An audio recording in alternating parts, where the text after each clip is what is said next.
diputados integrantes de la Comisión de Administración y Procuración de Justicia, así como a las personas que nos hacen el favor de seguirnos en las redes del Congreso. Bienvenidos a la primera sesión ordinaria de la Comisión de Administración y Procuración de Justicia de este año 2021.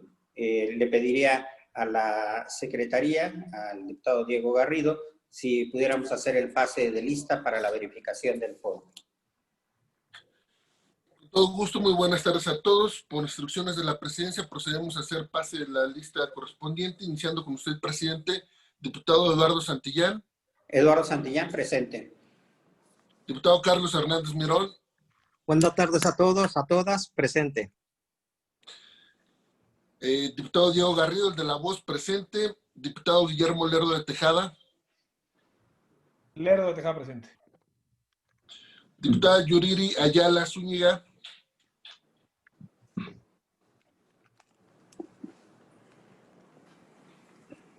Diputado Eleazar Rubio Aldarán. Rubio Aldarán, presente. Diputado Nazario Norberto Sánchez. Nazario Norberto, presente. Diputado Alberto Martínez Urincho. Martínez Urincho, presente. Diputado Jorge Gaviño. Gaviño, presente. Buenas tardes. Buenas tardes, diputado. Diputada María de Lourdes Paz Reyes.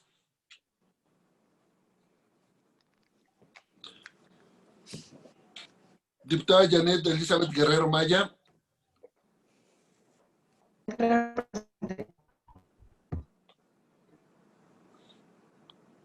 Diputada Leticia Estrada Hernández.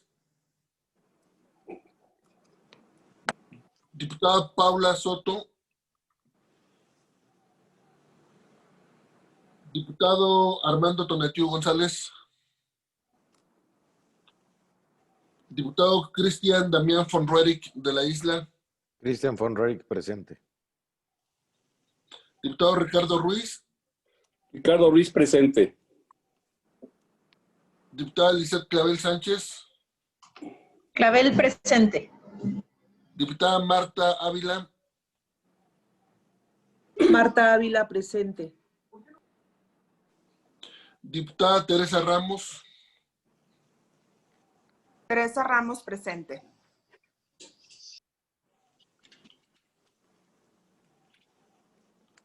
Es 11, 12, 13, 14. Diputado presidente, tenemos la asistencia de 14 diputados y diputadas. Tenemos el quórum legal y reglamentario para sesionar. Muchas gracias, diputado secretario. Se abre la sesión. Le pediría a la Secretaría si puede ponerse a consideración de las y los diputados la aprobación del orden del día que previamente ha sido distribuido. Preguntar si hay alguna diputada o diputado que esté en contra del orden del día. Claro, por instrucciones de la presidencia procedo a preguntar si hay alguna diputada o diputado que esté en contra de la aprobación del orden del día previamente circulado y su lectura, de omitir la lectura y en su caso aprobación del orden del día. No hay ninguna oposición, presidente. Se aprueba, por lo tanto, el orden del día. El siguiente punto del orden del día es el dictamen que presenta la Comisión de Administración y Procuración de Justicia respecto de la Ley de Justicia Constitucional de la Ciudad de México. Como es de su conocimiento, fueron recibidas a esta comisión 3 iniciativas en la materia, presentadas por el diputado Diego Garrido, por la diputada Yuriri Ayala y el de La Voz, que tienen como propósito fundamental dar un marco jurídico, un marco normativo a la justicia constitucional de la Ciudad de México.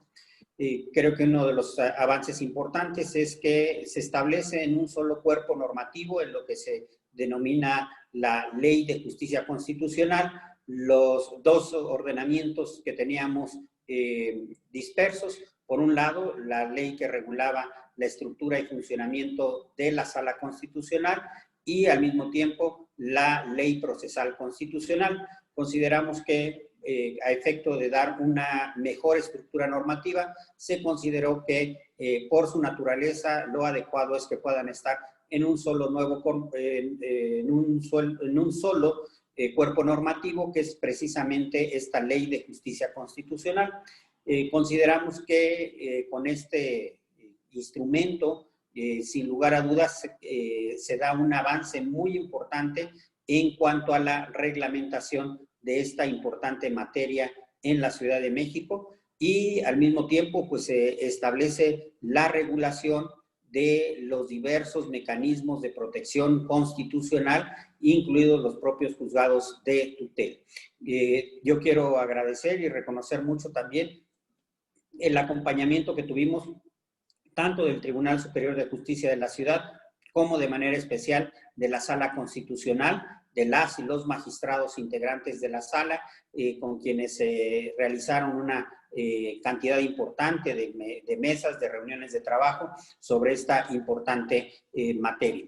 Y consideramos que con este documento pues se hace un avance muy importante en esta importante materia en la Ciudad de México. Quisiera decirles que está a consideración de las y los diputados el dictamen. También quisiera señalar que que recibimos algunos comentarios que todavía el día de ayer, que ya había sido distribuido el dictamen, se recibieron algunos comentarios respecto de algunos temas en la reunión que tuvimos de asesores. En lo particular, considero que son de observarse las observaciones.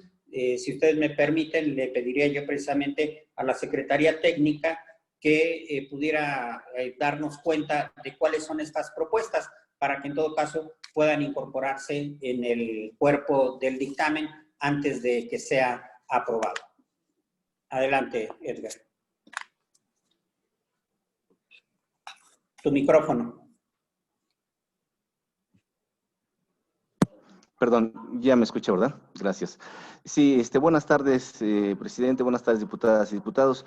Efectivamente, fueron algunos comentarios y algunas propuestas que aparecen a manera de cuadro en un documento que les enviamos de trabajo al chat de manera temprana, y el día de ayer a los asesores. Me permitiré darle cuenta de ello. En el artículo segundo del proyecto de la ley, se está adicionando una fracción segunda cuando habla de las atribuciones que tendrá la Sala Constitucional. Esta sería el declarar la procedencia, periodicidad y validez del referéndum en los términos previstos por la Constitución local de esta ley y las leyes en la materia. Esto lo único que hace es retomar lo que ya está previsto en el texto constitucional. Faltaba ciertamente este elemento. No es nada nuevo que se esté adicionando, solo se está tomando tal cual del texto constitucional. Continúo de la misma manera en el artículo cuarto, lo que es el tercer párrafo de la fracción primera, al decir que la Sala Constitucional tendrá un carácter permanente y funcionará conforme a lo siguiente, dice este tercer párrafo: no se requerirá licencia cuando la ausencia de la presidencia, en este caso de la Sala Constitucional, tenga por objeto desempeñar una función pública hasta por 10 días previo aviso al Pleno. En la reunión lo que se comentó es que no puede ser viable el que se desempeñe una función pública distinta a la que ya desempeña en este caso el presidente de la Sala, que es un magistrado. Aquí lo que se buscaba, aquí lo que se quiere prever es en el caso que en algún momento se le solicita al presidente de la Sala realizar alguna encomienda oficial, como puede ser la representación del propio tribunal en algún evento jurídico. De tal forma que se considera procedente esta observación y cambiaríamos las palabras función pública por encomienda oficial. De tal forma que lo leería este párrafo, quedaría de la siguiente manera: no se requerirá licencia cuando la ausencia de la presidencia tenga por objeto desempeñar una encomienda oficial hasta por 10 días previo aviso al Pleno. Si gustan ustedes hacer algún comentario, si no, continuaría, y si me hacen favor de indicármelo para yo detenerme. Bien. Continuamos. Gracias. El siguiente aspecto es en el artículo 5. Dice: el Consejo de la Judicatura dispondrá lo necesario para el ejercicio de las atribuciones de la Sala Constitucional, atendiendo a los principios de racionalidad y optimización en el ejercicio del gasto público. En el proyecto se hacía mención de que la Sala contaría con un secretario general de acuerdos, 2 secretarios auxiliares y un secretario proyectista, quienes serían nombrados por el presidente. Y en cuanto a la duración, esta sería por el tiempo necesario para el buen desempeño de sus labores. Consideramos que es preferible retomar el texto como está de manera vigente en la ley actual, para que se quede de la siguiente manera. La Sala Constitucional no contará con personal adscrito a ella, salvo el secretario general de acuerdos y el secretario proyectista, quienes serán nombrados por el presidente de la Sala. Y por lo que hace a la cuestión del tiempo, quedaría la Secretaría General de Acuerdos y el secretario proyectista durarán en su encargo 4 años, que eso fue uno de los acuerdos que en la reunión, cuando se discutió esta ley orgánica, fue lo que se había acordado. En tal sentido, se retoma tal cual, está en la ley vigente para este aspecto. Más ahí, si me lo permite. Presidente, no estamos, digamos, haciendo una contradicción al decir no contará con personal y después pues hacer mención del personal con el que sí va a contar. ¿No es mejor ser absolutamente claros y decir se contará con el personal que ya se ha comentado, es decir, el secretario general de acuerdo y el secretario proyectista? Digamos, me parece que es mucho más claro y puntual a decir no contará con personal, pero sí contará con este personal. ¿Cuál sería la propuesta de redacción? Quitar la referencia en la Sala Constitucional no contará con personal y más bien irnos directo. La Sala Constitucional contará con un secretario general de acuerdos y un secretario proyectista. Y eliminamos la negación que tenemos de que no va a tener personal, pero sí va a tener. Coincido, sí, coincido con esto. Gracias. Si les parece, haríamos en este paquete de modificaciones al proyecto del dictamen. Si les parece y estamos de acuerdo, vamos desahogando de esta manera. Adelante, Edgar. De acuerdo. Sí, diputado. Perdón, estoy compartiendo el archivo en pantalla. Yo no lo veo. ¿Me indican ustedes si se aparece? Sí, por lo menos yo sí lo estoy viendo. Sí, Okay. Igualmente. Gracias, muy amable. Entonces, en esta parte,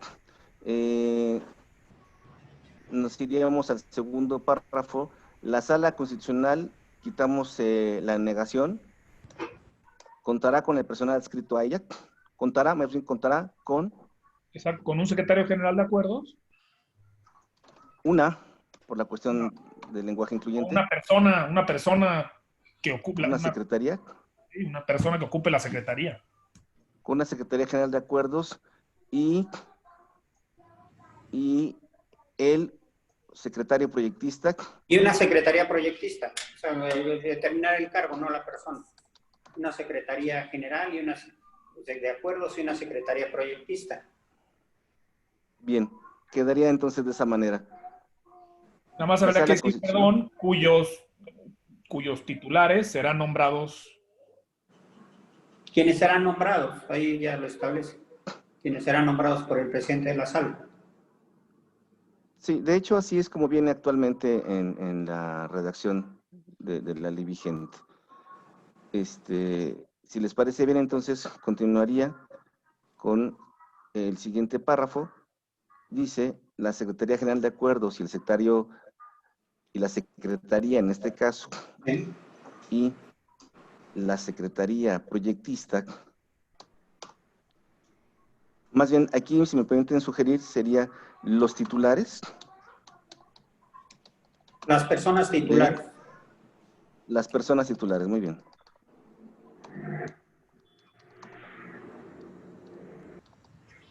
Las personas titulares de la Secretaría General de Acuerdos y la Secretaría Proyectista durarán en su encargo 4 años y continuaría, como está el texto vigente, salvo renuncia expresa o sustitución fundada y motivada por el Pleno de la Sala, la Secretaría General, punto y seguido, la Secretaría General se encargará de la organización jurisdiccional de los asuntos y la administración de dicha Sala Constitucional.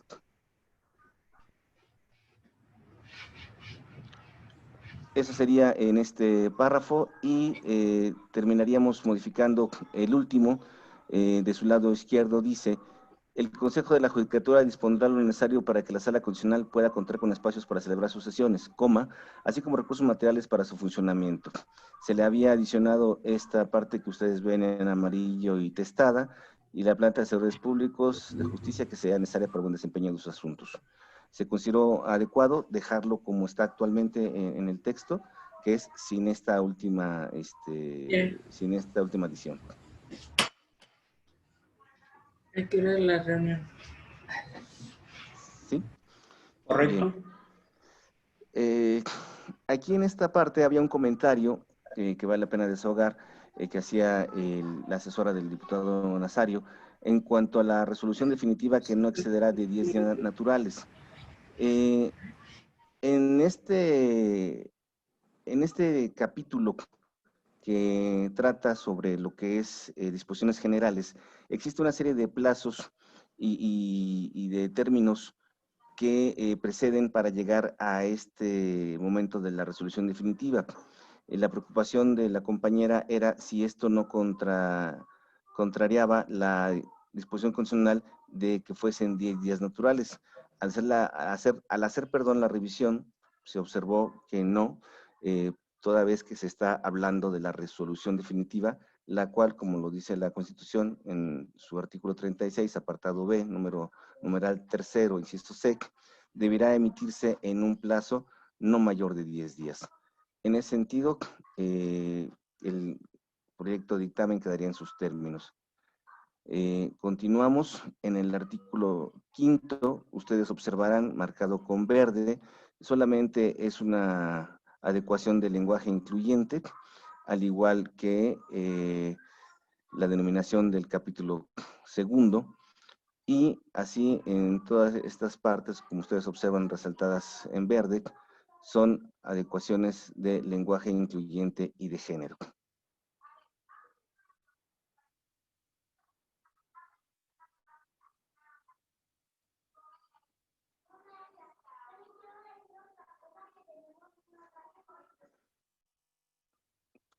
Continúo con todas estas adecuaciones del lenguaje.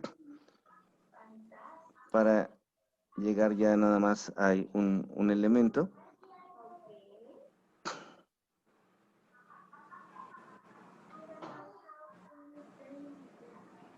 Ya está.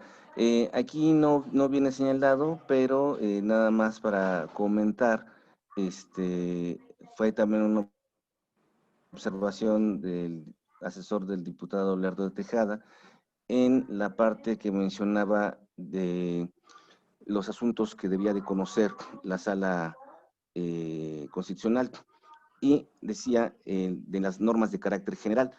Mencionaba el compañero asesor que era redundante y que debía de eliminarse las palabras de norma de carácter general. Sin embargo, esto es así porque viene tal cual del texto constitucional, ya lo prevé y dice, aunque pudiera parecer algo redundante, las normas locales de carácter general, pero lo hicimos apegado al texto constitucional. Sería cuanto, presidente, no habría ya más modificaciones y sería todo de nuestra parte. Gracias. Muchas gracias. Tenemos también una propuesta de modificaciones por parte del diputado Diego Garrido. No sé si el diputado quiera comentarlas de una vez. Sí, muchas gracias, diputado presidente. Adelante. ¿Ya me escucho, si me permite, presidente? Sí, adelante. Muchas gracias. Retiramos la pantalla, Edgar. Sí, la estoy tratando de retirar, diputado. Permítame un segundito. Ya. Ya se quitó, ¿verdad? Muy gentil. No, ya apareció. No, volvió a salir tu pantalla, tu WhatsApp. No queremos enterarnos. Me parece que ya. Ya. Muy amables, muchas gracias. de tus conversaciones con el presidente de la comisión. Bien, presidente, muchas gracias. Comentar un par de observaciones que veo en el proyecto, que en principio celebrar la propuesta que se está presentando a dictaminación en este momento. Por supuesto que la acompañamos. Nosotros propusimos una iniciativa en conjunto con el diputado Christian von Roerich y entiendo que efectivamente pues está considerando la gran mayoría de las propuestas que hicimos en ese entonces. Ahora bien, tengo nada más observaciones en algunos artículos. En el artículo 9 proponemos que se incorpore la justicia digital, es decir, la viabilidad de que los ciudadanos puedan proponer o acudir a la vía jurisdiccional por la vía electrónica también, sobre todo en estos tiempos de pandemia, en donde hemos estado viendo que pues están cerrados nuevamente los juzgados y no queremos que en la justicia constitucional también suceda este problema, esta problemática máxima cuando estamos hablando del juicio para la protección efectiva de derechos, un juicio trascendental que significaría la protección de los derechos humanos de los ciudadanos, ¿no? Es justamente el artículo 9, la propuesta que se incorpore una fracción 16, refiriendo al principio de equivalencia funcional en la aplicación de procedimientos jurisdiccionales mediante el uso de tecnologías de la información y comunicación. La propuesta te la mandé, Edgardo, a tu WhatsApp también, por si quieres proyectarla, también se puede hacer. Y se vea el comparativo entre dice y debe decir, si nos auxilias con ello. También en el artículo 127 proponemos que el 127 dice que la acción de protección efectiva de derechos se puede presentar por vía oral o escrita. Incluso oral se puede proponer. Por eso nosotros adicionamos que se pueda proponer por la vía electrónica. Y de igual forma, en el artículo 146 proponemos que el recurso de apelación no solamente pueda ser presentado por vía escrita, sino también por vía electrónica. Es, como ven, incorporar el tema de lo electrónico de la justicia digital en esta nueva legislación para no quedarnos atrás con lo que ya hemos hecho, por ejemplo, en materia de reforma de la Constitución, en materia de otras legislaciones que ya se ha aprobado el tema de justicia digital. ¿Sería esa la propuesta, presidente? Muchas gracias, diputado. Pues nosotros consideramos que son de aceptarse todas las propuestas de modificación que se han planteado aquí, de tal manera que si no hubiera alguna observación a alguna de ellas, pues le pediría a la Secretaría, si consulta con las y los diputados, si hubiera alguna diputada o algún diputado que estuviera en contra de alguna de estas modificaciones, sino para que formaran parte de la propuesta de dictamen. Adelante, secretario.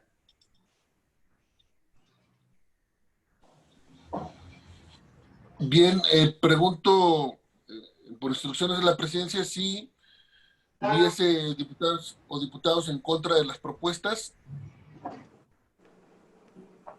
Parece que nadie, señor presidente. Perfecto, pues entonces se incorporarían las observaciones. Diputado Guillermo Lerdo. Gracias, presidente. Para referirme a otro tema, y aquí, Diputado, nada más si me permite, para que si son aprobadas, si ya se aprobaron estas, que formen parte ya del dictamen, únicamente para concluir entonces se incorporarían las observaciones que se han planteado en esta sesión. Y ahora sí, ya con la propuesta del dictamen, está a consideración de las y los diputados el dictamen de referencia. ¿Algún diputado que desea hacer uso de la palabra? Ahora sí, diputado Guillermo Lerdo. Gracias, presidente. Adelante. De nuevo, compañeros, buenas tardes. Presidente, tengo una duda y espero nada más me puedan ayudar porque estoy seguro que estoy quizás leyendo algo mal o alguna explicación tiene que tener. Pero desde mi punto de vista, reitero, me gustaría nada más que nos lo podamos comentar, pues existe o aprecio una contradicción entre lo que plantea el artículo 23, que habla de los medios de control de constitucional son improcedentes tratándose tratándose de la fracción segunda, habla de las normas locales de carácter general o actos. Desde mi lectura, lo que este artículo 23 plantea de forma expresa es que, reitero, son improcedentes los medios de control concesional tratándose de las normas locales de carácter general. Lo cual, pues, me genera esta duda y esta contradicción porque tenemos medios de carácter de control constitucional que precisamente lo que buscan pues es atacar la posible inconstitucionalidad de normas generales, como es pues el caso preciso de la acción de inconstitucionalidad, que el mismo artículo 68 te dice que son acciones de inconstitucionalidad aquellas interpuestas en contra de normas locales de carácter general. Entonces, pues me genera duda por qué el artículo 23 dice que son improcedentes los medios de control constitucional, pero efectivamente pues tenemos, como es obvio, pues medios de control constitucional que buscan precisamente ir por normas de carácter general. Sí, le pediría a la secretaria si podemos poner en pantalla el artículo de referencia.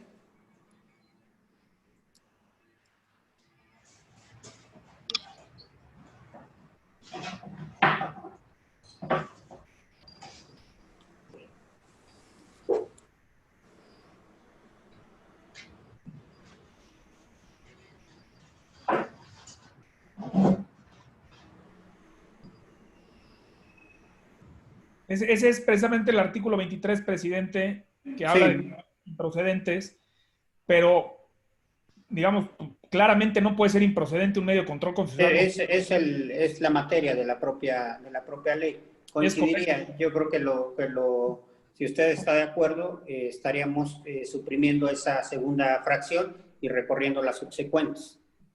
Sí, sin duda. Si no, pues no tendría razón de ser buena parte de los medios que estamos promoviendo si son improcedentes. Correcto. Entonces estaríamos suprimiendo esa segunda fracción y recorriendo las subsecuentes. ¿Alguna otra observación? ¿No? Correcto. Entonces, de igual manera, solicitaría a la secretaria si puede consultarse a las y los diputados si es de aceptarse esta observación que hace el diputado Lero de Tejada. Diputado presidente. Sí, diputado Nazario. Mi pregunta es, si se quita esa fracción, ¿también van a desaparecer todos los incisos? Porque ahí estaríamos los incisos.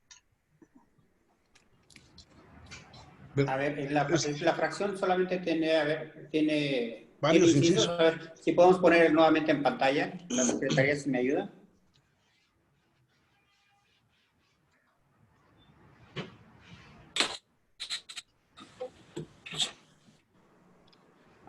Ah, ya. Sí. Ya, correcto. Creo que también, creo que tiene razón el diputado Nazario. Es decir, la segunda fracción establece que es improcedente solamente en estos casos de leyes de carácter general. Es decir, se especifica en materia electoral, que sea en materia de un procedimiento pendiente de leyes o actos. Está hablando que son improcedentes en materia de, son improcedentes normas o actos. Primero, en materia electoral, evidentemente que es improcedente por tratarse de una materia reservada a los tribunales de carácter electoral. La sala constitucional que carece de competencia para la materia. También en contra de los actos.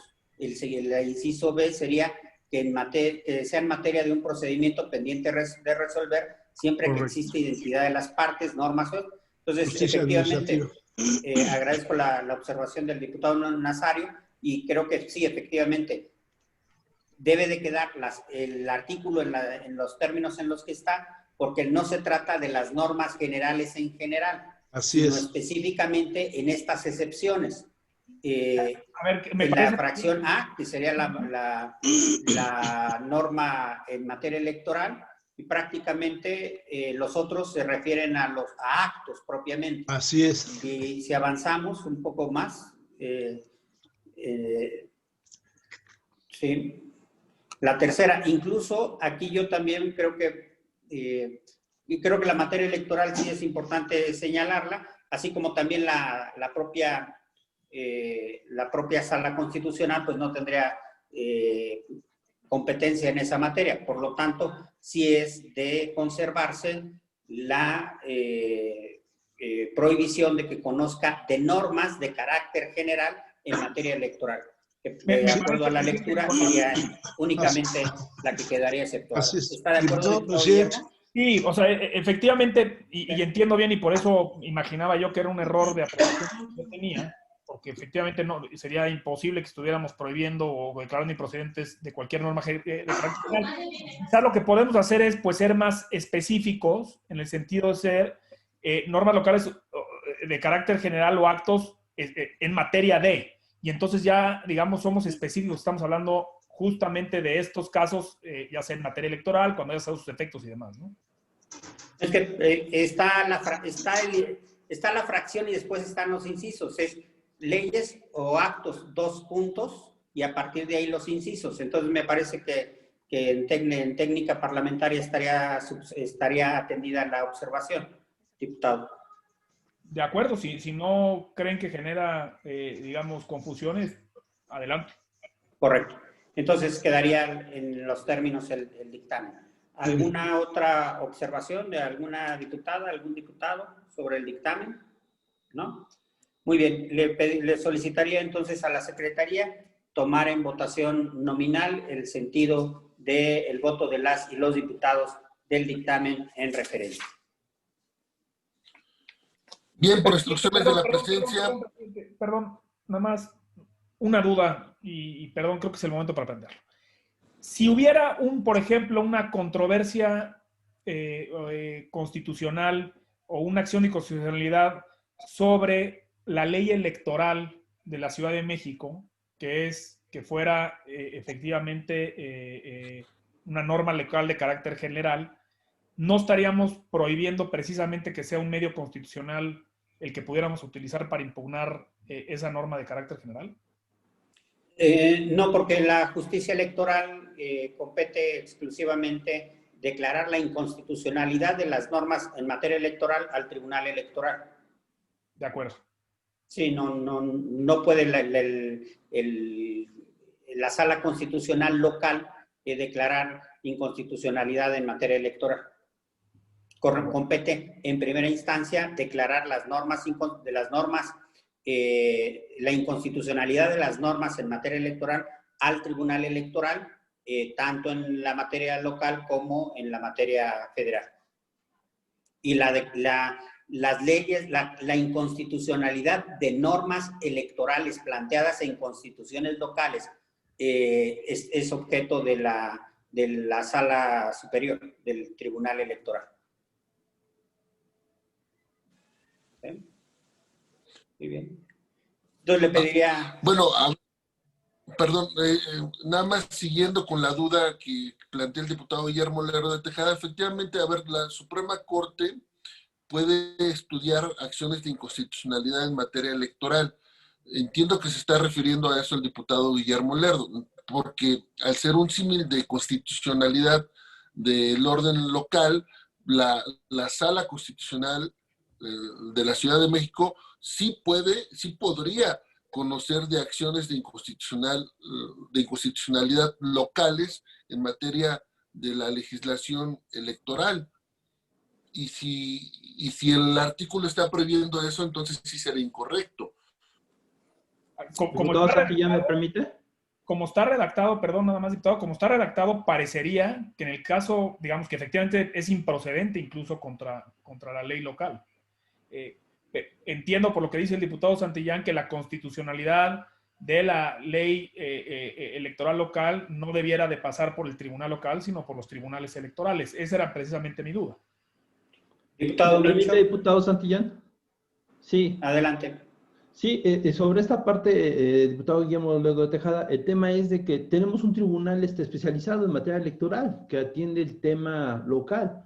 Si aquí fuera ese sentido, en esa interpretación, sí podríamos aplicarla, a ser más preciso y quitar esa veda, pero ya le daríamos el carácter a las salas constitucionales de esta especialidad que atiende el Tribunal Electoral. Entonces, se estaría sobreprotegido o hubiera instancias ya, digamos, en un término de trámites ociosos, porque tenemos precisamente ya la Sala Constitucional conociendo el tema electoral y tenemos el Tribunal Electoral. Yo nada más quisiera imaginar que un mismo asunto se fuera a ventilar a la Sala Constitucional y luego a la Sala, al Tribunal Electoral, y sobre ese mismo asunto ambos órganos jurisdiccionales tuviesen un contrasentido en la sentencia. O sea, yo creo que entendemos esa duda, diputado Lerdo de Tejada, pero me parece que por un tema de especialidad, que ya tenemos este órgano que es el Tribunal Electoral, que desde esa instancia se pueden revisar la constitucionalidad de las normas electorales que pueda emitir, en este caso el Congreso. Entonces creo que está protegidos los derechos de todas las ciudadanas y ciudadanos de esta ciudad. Ese sería mi comentario, diputado Santillán. Adelante, diputado Lerdo.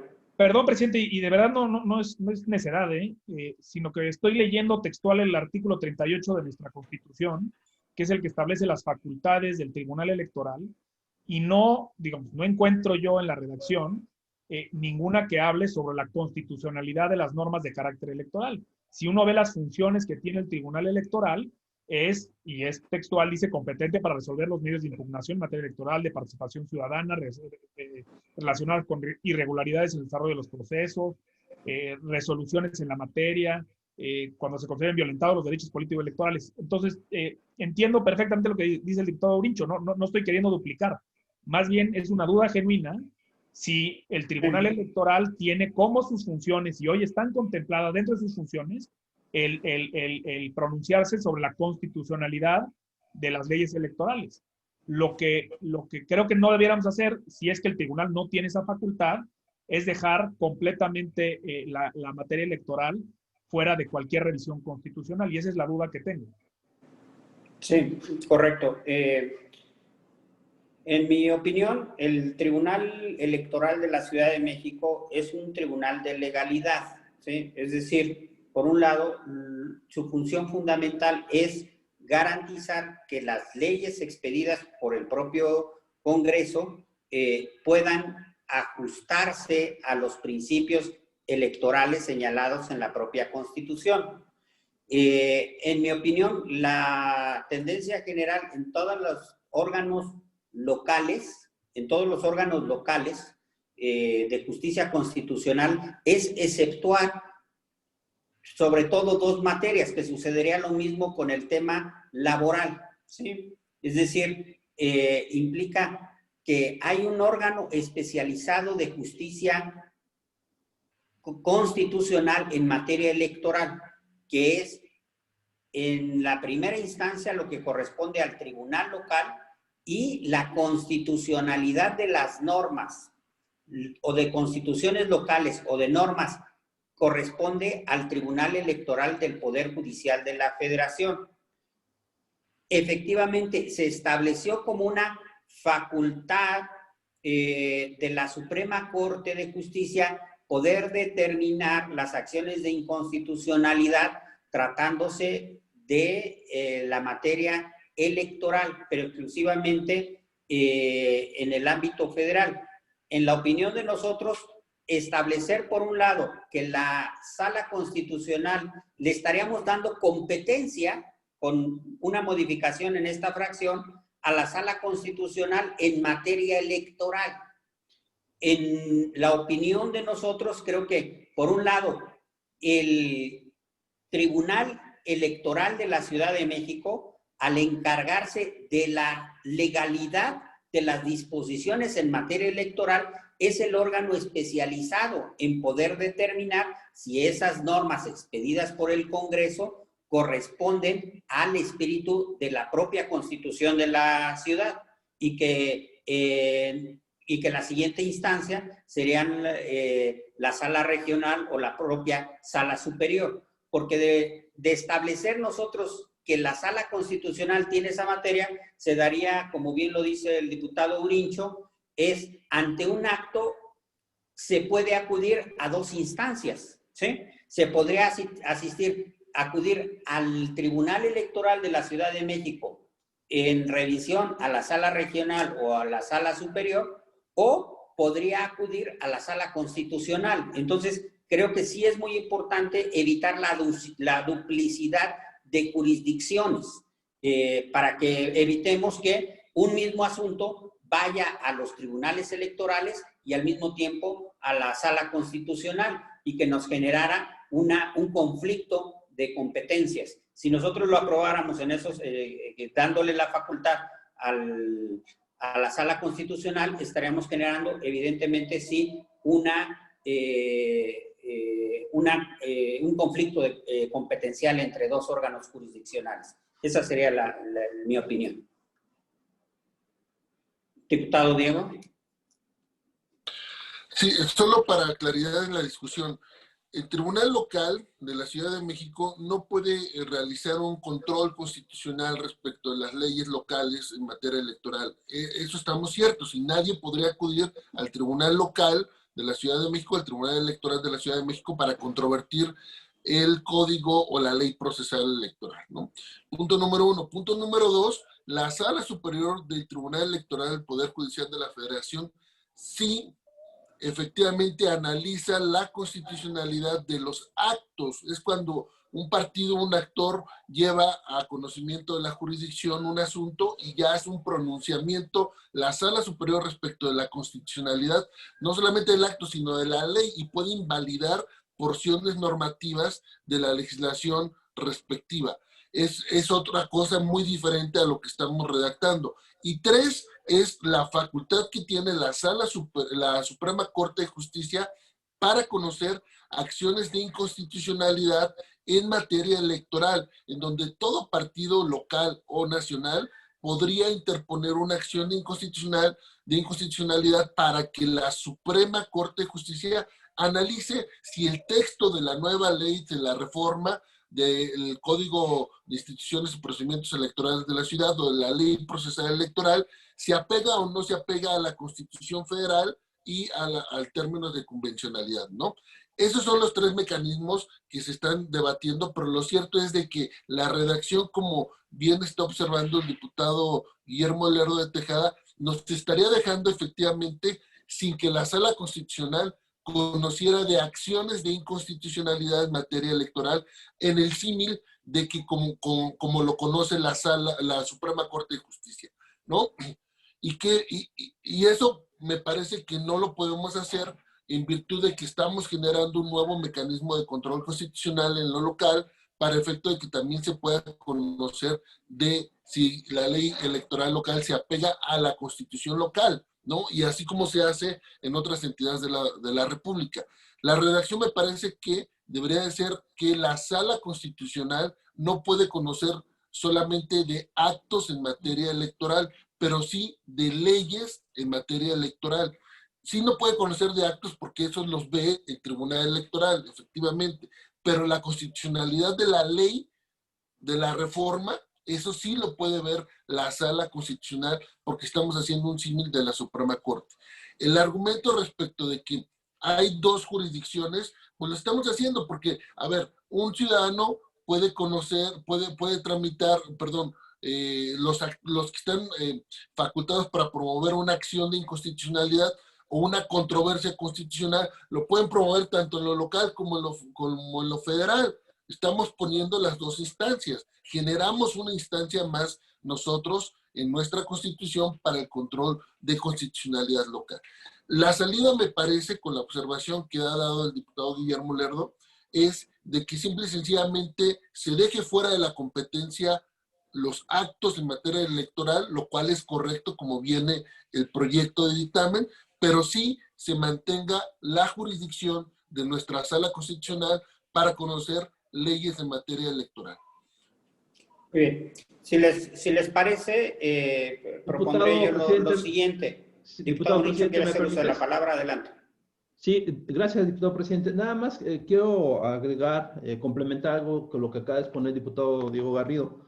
Sí, es correcta su disertación, diputado Garrido, nada más que también no hay que soslayar de que el Tribunal Electoral sí puede tener esa plenitud de jurisdicción, porque tenemos que estar observando ¿Cuáles van a ser esas materias que pueda estar resolviendo un tribunal especializado? ¿Qué implicaría en esta parte? Que si le dejamos esta facultad a la Sala Constitucional, como usted lo menciona, estaríamos debilitando esa plenitud de jurisdicción de este órgano autónomo que sería el Tribunal Electoral. Entonces, me parece que entiendo el espíritu de lo que menciona el diputado Lerdo de Tejada, pero el tema es que sí podemos generar ese conflicto de doble jurisdicción, y que en esta parte, hay que decirlo, diputado Diego Garrido, cuando el Tribunal Electoral aplica una norma general, una ley secundaria en materia electoral, en este caso en la Ciudad de México, también lleva implícitamente un control de constitucionalidad. No va a aplicar esas leyes generales o esas leyes secundarias afectando los derechos políticos de las ciudadanas y ciudadanos. Es decir, aunque expresamente no lo menciona, pero sí en un tema de facto o en un tema implícito, estaría haciendo un control también de constitucionalidad. Y yo obviamente creo que la naturaleza de que se esté estableciendo este órgano jurisdiccional autónomo es precisamente por esa calidad de la especialidad en la materia para atenderlo. Entonces yo creo que si estaríamos colocando en esta fracción esa facultad a la Sala Constitucional para conocer de las normas que tengan que ver con el tema de leyes electorales, sí generamos una confusión y una contradicción en el caso concreto de habilitar dos jurisdicciones. Sería mi comentario, diputado presidente, le agradezco. Presidente, el diputado Ricardo Ruiz, en uso de la palabra, y después el diputado Guillermo Lerdo. Sí, tratando aquí de hacer rápidamente pues, un análisis de los artículos constitucionales y del artículo del dictamen, efectivamente yo creo que vale la pena que le demos una revisada. Sí, efectivamente es confuso el planteamiento porque las acciones de inconstitucionalidad van encaminadas a resolver controversias de las normas en relación con la Constitución. Pueden ser electorales o pueden ser de otro tipo, si esas normas son violatorias de la Constitución. Esa es la función de esas acciones y de la sala. El artículo que mencionamos, el 23, estaba revisando las fracciones casi todas se refieren a actos, las demás acciones, pero ese encabezado de la fracción 2 de normas locales y después meter la materia electoral sí nos mete en una confusión. Yo lo que pediría es, para no resolver ahorita sobre las rodillas, que consideráramos que efectivamente hay un tema que tenemos que resolver, hay que revisarlo, consultarlo con el propio tribunal, tenerlo muy claro. Yo encorchetaría este tema porque creo que sí bien vale la pena que no cometamos un error absurdo por querer resolver rápidamente. Sí creo que como está planteado, sí hay como un límite que la Constitución no establece, me parece. Muy bien. Si me permite, diputado Lerdo, para hacer una propuesta, y creo que tal vez pudiera plantear esta. Diputado presidente. Diputado presidente. Sí, diputado, ¿me permite hacer una propuesta? Y si sobre esa propuesta... Yo quisiera hacer una propuesta muy adelante, puntual. Nazario. Sí. Cambiar el inciso A para que quede de la siguiente manera. Actos que sean exclusivamente competencias exclusivas del Tribunal Electoral de la Ciudad de México. Esa es específicamente la propuesta que yo tengo para el inciso A del artículo 23. Específicamente esas, diputadas. Correcto. Miren, si les parece, habría una segunda propuesta que sería dejar en la fracción únicamente los actos, quitar las leyes generales, es decir, no corresponderían los siguientes actos. El primero sería actos en materia electoral, ¿sí? Para que efectivamente, como lo dice el diputado Ricardo Ruiz y atendiendo también la observación del diputado Nazario Norberto, pudiéramos tener oportunidad de analizar con mayor profundidad el tema de la acción de inconstitucionalidad en materia electoral, ¿sí? Pero creo que habría coincidencia en este momento de que nos quedáramos en el tema de los actos en materia electoral y si del análisis que se pueda hacer se desprendiera que es factible incorporar el tema de las leyes generales, entonces se plantearía en todo caso en una reserva ya en el Pleno, que pudiéramos en todo caso consensuar en la propia comisión para efecto de que efectivamente aquí quedara en la segunda fracción no actos, ¿sí? En materia electoral y a partir de ahí todos los subsecuentes. No sé si, creo que en términos generales esta propuesta podría atender las inquietudes que se han presentado en la sesión. Presidente, me parece que es lo correcto y lo adecuado. Me parece que con eso evitamos cualquier tipo de confusión. Estoy de acuerdo y solo agregaría que después de revisar cuáles son las facultades del Tribunal Electoral, efectivamente no considera dentro de sus propias facultades la revisión de las normas generales y su constitucionalidad, así que estoy seguro que estamos haciendo lo correcto. Correcto. Muy bien, entonces, diputado Gaviño. Sí, adelante. El artículo 38 de la Constitución de la ciudad es muy claro al señalar en su apartado cuarto que el Tribunal Electoral de la Ciudad de México es competente para resolver los medios de impugnación en materia electoral y de participación ciudadana en la ciudad, relacionados con probables irregularidades en el desarrollo de estos procesos, actos o resoluciones de las autoridades en la materia, aún fuera de procesos electorales, cuando se consideren violentados los derechos políticos electorales de las personas, conflictos entre órganos de representación ciudadana o sus integrantes. Y luego habla de los conflictos laborales, etc. Entonces, la Constitución es muy clara al señalar la competencia que tiene el tribunal. De tal manera que nosotros, si hacemos un esfuerzo y coincidiendo con el diputado Ricardo Ruiz, en el sentido de que tenemos que revisar, dejando fuera las competencias, no solamente los actos u omisiones, sino la competencia que tiene el tribunal, dejarlo fuera de la competencia del Tribunal Constitucional, del órgano constitucional.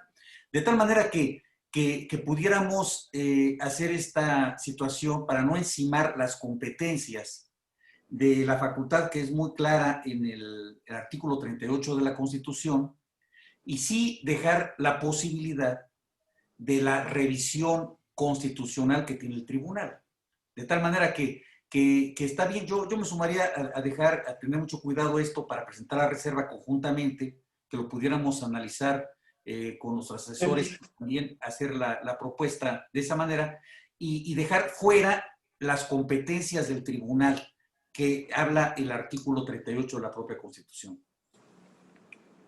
Correcto. Entonces, creo que podría haber coincidencia. Creo que todos coincidimos en que efectivamente los actos en materia electoral no son competencia de la Sala Constitucional y haríamos específicamente el análisis sobre la acción de inconstitucionalidad en materia electoral, ¿no? Quedaría de manera muy puntual. Si hay un consenso, lo plantearíamos y en todo caso sería objeto de una reserva. Si no, quedaría el dictamen precisamente acotando solamente la materia de los actos en materia electoral, ¿sí? Muy bien, si no hubiese alguna observación, entonces le pediría al diputado Diego Garrido si los diputados están de acuerdo en que se modifique la segunda fracción para quitar las leyes de carácter general y dejar únicamente los actos que se enlistan en las siguientes fracciones. Diputados, si hubiera para consultar a las y los diputados. Claro, por instrucciones de la presidencia consultamos a las diputadas y diputados si están de acuerdo con las modificaciones planteadas y expuestas en este momento por el diputado Santillán. Los que estén en contra, manifiéstenlo. Si no hay nadie en contra, presidente, continuamos entonces. Muchas gracias. Por lo tanto, se aprueban las modificaciones al dictamen en estos términos. Por lo tanto, le pediría a la Secretaría en votación nominal pedir el sentido del voto de cada una de las y los diputados del dictamen de referencia. Bien, por instrucciones de la presidencia procedemos a recabar la votación en forma nominal. Les pido que digan su nombre y el sentido de su voto del dictamen que se ha presentado a consideración de esta comisión, así como las modificaciones aprobadas a lo largo de la misma. Empezamos con usted, diputado presidente Eduardo Santillán. Eduardo Santillán, a favor del dictamen. Diputado Carlos Hernández Mirón. Mirón en pro con las modificaciones planteadas, diputado secretario. Gracias. Diputado Diego Garrido, el de La Voz, a favor del dictamen con las modificaciones planteadas. Diputado Guillermo Lerdo de Tejada. Lerdo de Tejada, a favor. Diputado Eleazar Rubio. Rubén Larán, a favor. Diputada Yuriri Ayala.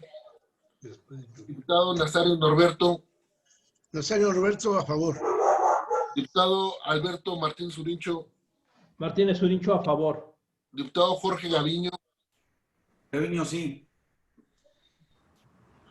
Diputada Lourdes Paz. Diputada Janet Guerrero.